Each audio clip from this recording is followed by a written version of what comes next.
know when the mirror stopped working the way it should. I was just shaving. Nothing poetic about it, just scraping steel against skin and trying not to bleed. I looked up. That was the first time I saw the other me. It wasn't a jump scare, no flash of lightning, no thunder. He just stared. Same face, but the eyes were wrong, overdrawn, circled like the charcoal outlines in a child's sketch. And the expression, blank but pointed, like I'd have done something unforgivable and he was letting me sit in it. The next day he was back, and the next. Eventually I stopped looking. I brushed my teeth like a blind man, eyes fixed on the drain. When I did look up, it was like waking from sleep too fast. His stare met mine instantly, like he had never stopped watching, not for a second. And then one night, I think it was a dream, I peeled the mirror from the wall like old wallpaper. Beneath it wasn't plaster, but a vast black window. I stepped forward and my foot found solid ground, but it didn't feel like a floor. It was gritty, cold, covered in dust. I had stepped into a town I've never seen, but somehow remembered. Empty streets like bones of something that had once been alive. Every building leaned wrong, sagging under the weight of their own forgetting.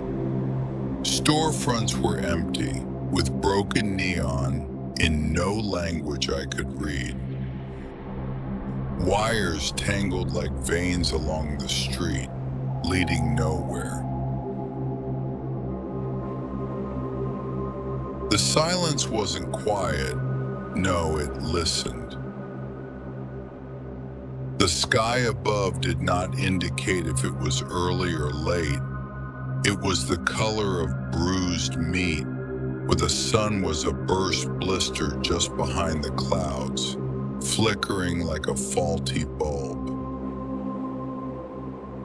I walked without choosing to, drawn forward through alleys that smelled of rust and something sweeter, rotten and thick.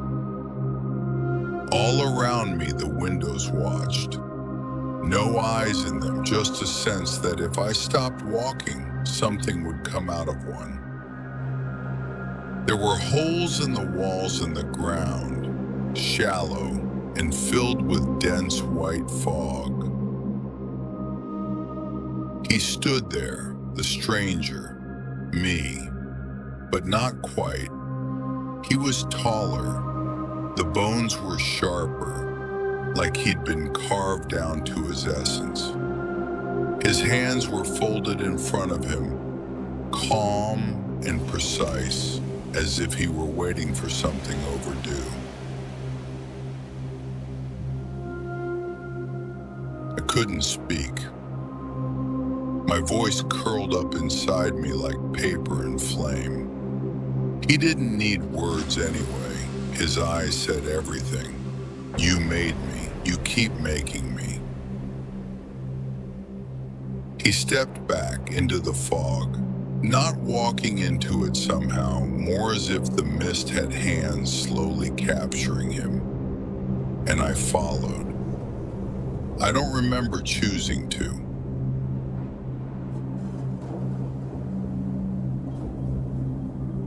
The fog was thick, unspeakable. Not white, but the color of erased thoughts. There was movement inside it, brushing against my arms, my cheeks, the sides of my neck.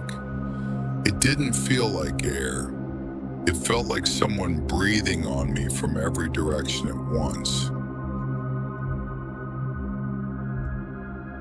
And then I was back, in the bathroom, water running, facing this mirror, except my reflection wasn't doing what I was doing. He blinked after me, smiled, only a little. And now, when I close my eyes, I can still feel the fog. It creeps in through the cracks.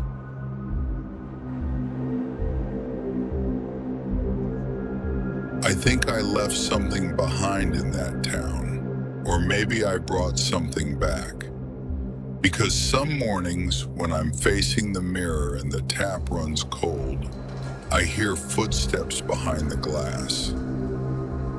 Not echoing, pacing, waiting.